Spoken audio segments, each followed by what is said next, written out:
Assalamualaikum warahmatullahi wabarakatuh. Nama saya Ali Mulis. Saya akan mempresentasikan materi saya mengenai aktuator pada ujian tengah semester mata kuliah mekatronika. Jadi pengertiannya, aktuator adalah bagian yang berfungsi sebagai penggerak dari perintah yang diberikan oleh input. Aktuator terdiri dari dua jenis, yaitu aktuator listrik dan juga aktuator pneumatik. Pada modul bagian ini hanya akan dijelaskan mengenai aktuator listrik yang skemanya meliputi yang pertama input, kemudian kontrol, central control unit, lalu ke aktuator. Aktuator listrik ini terdiri dari relay motor arus searah atau biasa disebut DC, kemudian motor arus bolak-balik yang biasa disebut arus AC. Yang pertama ada relay, yaitu peralatan kontrol elektromagnetik yang dapat mengaktifkan daun dan mematikan kontraktor. Relay sendiri merupakan kontrak elektronik karena terdapat koil kumparan yang akan menggerakkan kontak membuka atau menutup kembali bila kumparannya diberi aliran arus listrik. Keuntungan dari relay ini yang pertama yaitu mudah diadaptasikan untuk tegangan yang berbeda. Yang kedua, tidak banyak dipengaruhi oleh temperatur sekitarnya. Kemudian tahanannya relatif tinggi. Antara kontrak kerja pada saat terbuka, beberapa rangkaian terpisah dapat dihidupkan. Kemudian rangkaian yang mengontrol relay dan rangkaian yang membawa arus yang terhubung secara fisik terpisah satu sama lainnya.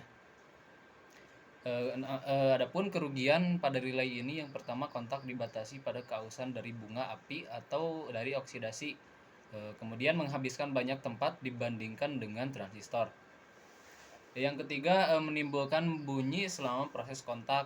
Jadi terdapat bunyi atau bisa menimbulkan bising, namun masih dalam tahap wajar. Kemudian kecepatan kontak terbatas 3 detik sampai 17 detik. Kemudian kontaminasi dapat mempengaruhi umur kontak. Jadi bila ada debu atau debu atau kotoran, maka dapat mempengaruhi durabilitas dari relay ini. Kemudian ada motor DC atau motor arus arah, yaitu suatu mesin yang berfungsi mengubah tenaga listrik arus arah menjadi gerak atau energi mekanik, di mana tenaga gerak tersebut berupa putaran dari rotor. Prinsip kerja dari motor DC ini yaitu arus searah suatu kumparan jangkar terdiri dari belitan dan terletak di antara kutub-kutub magnet. Kalau kumparan dilalui arus digunakan untuk menentukan arah gaya Lorentz, di mana gaya jatuh pada telapak tangan jari-jari yang direntangkan menunjukkan arah arus, maka ibu jari yang direntangkan menunjukkan arah gaya. Kedua gaya yang timbul ini merupakan sebuah kopel yang dibangkitkan pada kumparan sangat tidak teratur. Karena kopel itu berayun antara nilai maksimum dan 0 untuk mendapatkan kopel yang relatif sama dan sama besar. Adapun jenis-jenis dari motor arus arah ini membedakannya berdasarkan cara memberikan flux pada kumparan medannya. Motor arus arah ini dapat dibedakan menjadi dua, yaitu motor penguat terpisah dan motor penguat sendiri atau motor penguat tunggal. Motor penguat terpisah ini disebut motor penguat terpisah karena sumber tegangan yang digunakan untuk menyuplai lilitan penguat medan magnet adalah terpisah dari rangkaian kelistrikan motor. Adapun motor penguat sendiri dikatakan motor penguat sendiri karena sumber tegangan yang digunakan untuk menyuplai lilitan penguat medan magnet adalah menjadi satu dengan rangkaian kelistrikan motor. Ditinjau dari cara menyambung lilitan penguat medan magnetnya, terdapat beberapa jenis motor, yaitu motor Sun adalah motor penguat sendiri yang lilitan penguat medan magnetnya disambung paralel dengan lilitan jangkar. Pada motor jenis ini jumlah lilitan penguat magnet banyak, namun luas penempang kautnya kecil. Hal ini diharapkan agar hambatan lilitan penguatnya besar. Skema rangkaiannya yaitu berdasarkan persamaan arusnya adalah IA sama dengan I plus ISH. Kemudian ISH sama dengan VSH per RSH.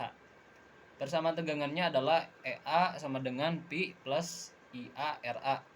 Lalu ada VSH sama dengan ISH, RSH, kemudian ada V sama dengan VSH. Motor seri, kemudian ada motor seri adalah motor arus arah yang lilitannya penguat medan magnetnya disambung seri dengan lilitan jangkar. Pada motor jenis ini jumlah lilitan penguat magnet sedikit, namun luas penampang kawatnya besar. Hal ini diharapkan agar hambatan lilitan penguatnya kecil. Adapun rumusnya pada motor searah ini, EM sama dengan sumber tegangan pada lilitan penguat magnet pada motor penguat terpisah. Kemudian ada EA sama dengan GGL lawan motor, V sama dengan tegangan terminal motor, IA sama dengan arus jangkar, IS sama dengan arus pada lilitan, ISA sama dengan arus pada lilitan penguat magnet sun, I sama dengan arus dari sumber yang masuk ke motor, RA sama dengan hambatan pada lilitan jangkar, RSH hambatan pada lilitan penguat magnet sun, RS hambatan pada lilitan penguat magnet seri, RM hambatan pada lilitan penguat magnet motor. Besarnya GGL lawan, ini pada lilitan jangkar dapat ditentukan berdasar rumus EA sama dengan P I N per 60 ZA volt. Keterangannya yaitu EA sama dengan GGL lawan yang dibangkitkan oleh lilitan jangkar, P jumlah kutub, N jumlah putaran rotor, Z jumlah pengantar total lilitan jangkar, I jumlah garis-garis gaya magnet tiap kutub, A sama dengan jumlah cabang paralel lilitan jangkar. Untuk mengetahui torsi dari motor listrik arus arah ini dapat dilakukan analisis di atas persamaan torsi adalah T sama dengan F kali R NM.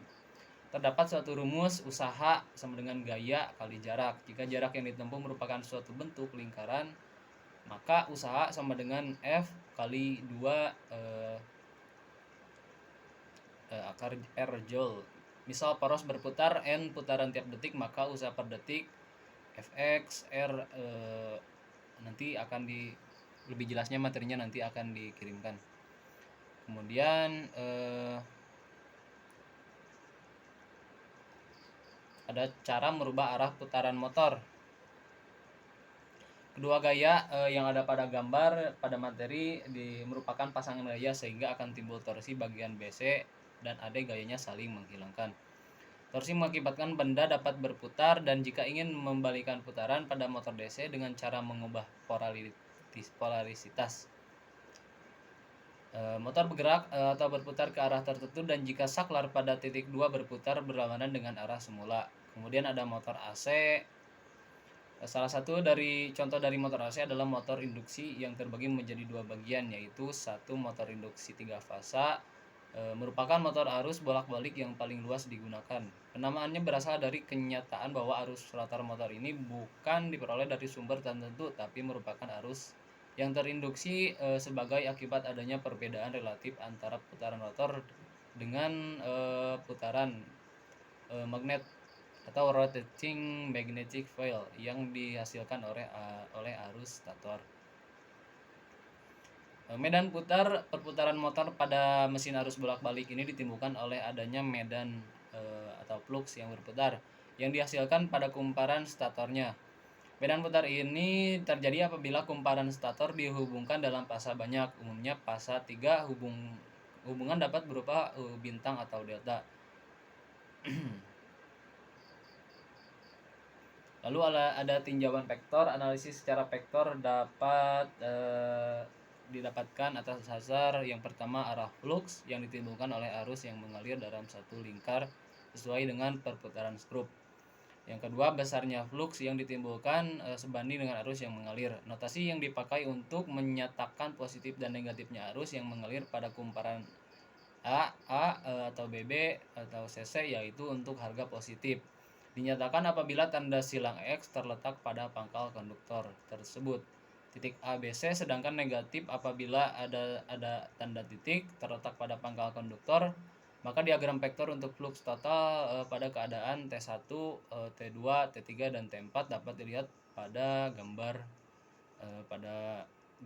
pada materi ini.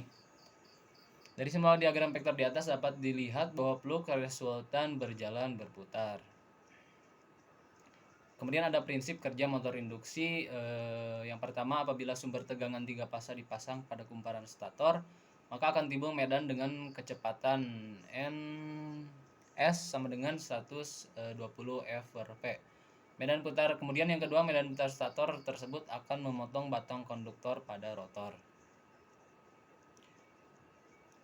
Akibat pada kumparan motor timbul dengan tegangan induksi, GGL sebesar E2S sama dengan 4,44 F2N2 untuk satu fasa.